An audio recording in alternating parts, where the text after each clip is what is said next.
It is the big day today. It is Transformer Tuesday. It is the Hasbro Pulse Transformers Fanstream, and it just ended moments ago, and we have a lot to talk about. There was a lot of cool stuff brought today, brought to you by Mark, Evan, Sam, Ben, and Delaney from marketing. A lot of cool stuff was shown to us, and we're going to have these through multiple segments throughout the day today on the Transformer Slag podcast. So be sure to stay tuned throughout the day and get all the breakdowns of what we saw. So we're going to start with the big one. We're going to start with our Titan class was revealed today. Ben said they had to rush this one because they were worried about it leaking out and someone obviously doing dubious stuff and doing reviews and everything. So they showed us a pretty much a partial part 2, type 2 kind of production test shot. Colors are not final. I mean, the colors that they showed us looked like something out of Slipstream, but they said the colors are not final. A lot of those blue areas and the light blues are going to be purples. It's just them testing out plastic and stuff like that. So again, what you're looking at on the screen is not the final colors for it, but just to kind of show the general gimmicks, how she looks, and it is a she. She looks in robot mode. Looks fantastic. Again, our Nemesis is our next Titan class, and she is called the Nemesis, which is pretty cool. They almost should have called it the Baroness in a lot of ways. I love it. So this one was designed by Sam along with Mr. Kissplay himself, Yuki Ashima, and Emiliano. Emiliano did the overall sketch of the design. Yuki Ashima did the final kind of shaping and making it more of a slim female character. And then Sam, of course, works with the engineering with Yuki Ashima, who works his magic when it comes to doing Transformer stuff. So great stuff going on here. A lot of little pieces and parts that make it really cool.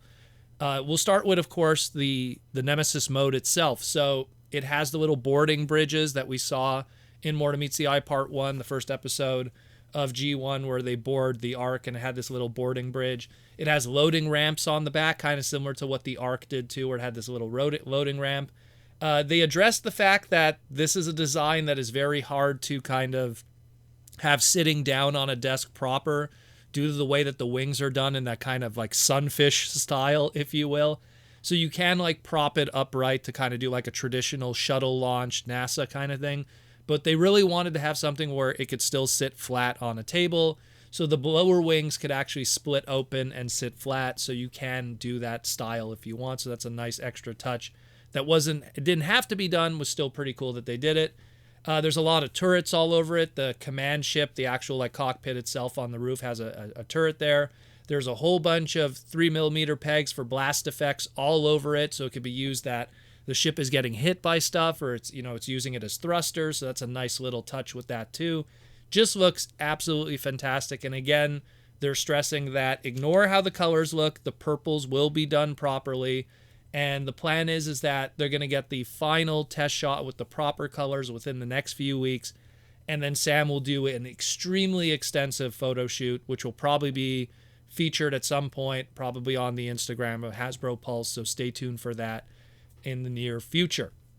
Now let's go into that robot mode. So the robot mode, again, designed by Yuki Ashima, Sam, and Emiliano.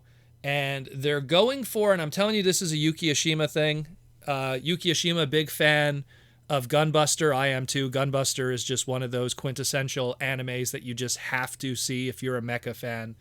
And we're having something that looks a lot like the Gunbuster, and I am all for that. Someone do a Gunbuster repaint of this in the future. It's going to be so cool. You just put a whole new head sculpt on there. Super Izuma kick, for those who know what I'm talking about. But this is a female Titan class, our very first female Titan class.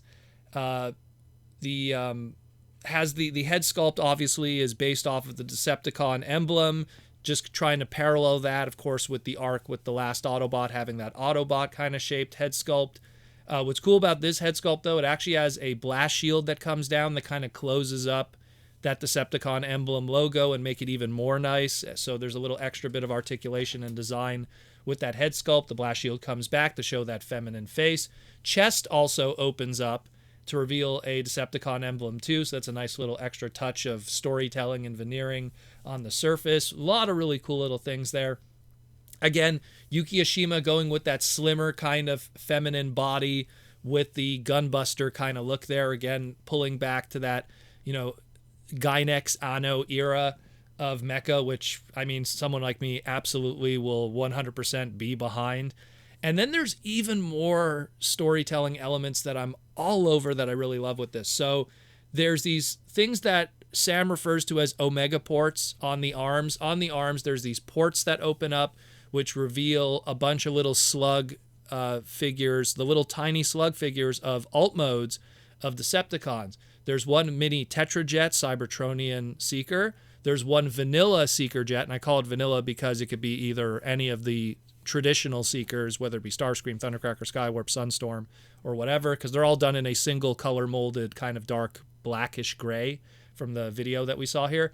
And then on the other arm, there's two more, and it's Thrust and Ramjet. Of course, you could tell that because of the sculpting and the design of their side wings.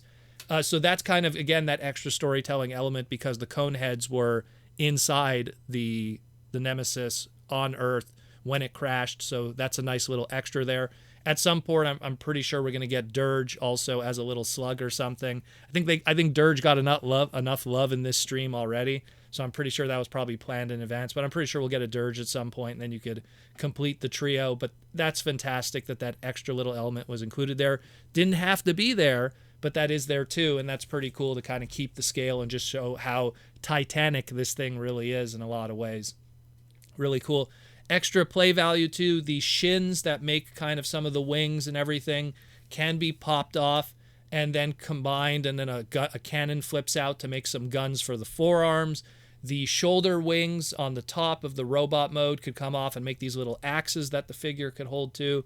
So there's a lot of extra play value there and weapons that are stored on the figure. Again, all the colors that you're seeing are not 100%. So even the robot mode, a lot of those kind of garish light blues will not probably be on the final product. They'll probably have something that's much more dynamic and nice looking at some point in the future. They said hopefully within the next few weeks that they could do proper photo shoot. But this is looking fantastic. This is looking really, really good. I'm very excited about it. The fact that they did that gunbuster looks makes me even want it even more now. But this looks really, really, really good and will be a fantastic, complementary piece with your arc. And now we got the arc. Now we got, now we got the Nemesis. What's next now? Is it going to be, is it going to be the Axelon? Is it going to be, the dark side? Will they ever get transformations? There's a teaser at a potential future tidal wave that we'll mention in another segment later today. So maybe he might be a future Titan, but this is really exciting stuff. Very cool. Again, the plans are that they'll have some photos within the next couple weeks, and then we'll have a pre-order showing up at some point, no date specifically, but at some point in May of 2023. This is our Titan class, people. Are you excited? I'm excited. Looks amazing. Incredible stuff. Let me know what you think. And we'll talk again real soon later today on the Transformer Slag podcast. We have a lot to cover.